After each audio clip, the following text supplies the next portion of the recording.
Welcome to the 8th class of embroidery. In this class we are going to learn the back stitch.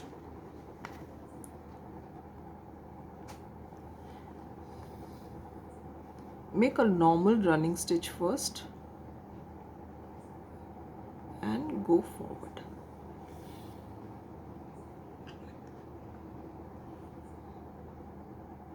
Go at the back again and go forward.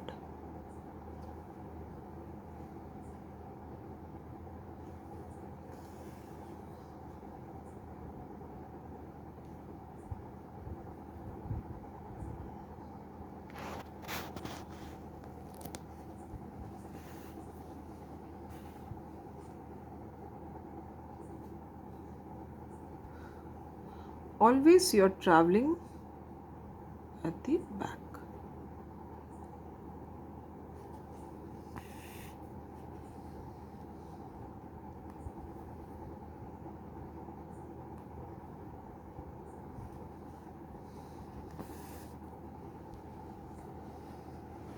Yeah.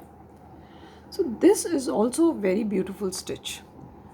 Can you see this distance has been actually covered by the back stitch. So you go forward, backward, forward and backward. Thank you.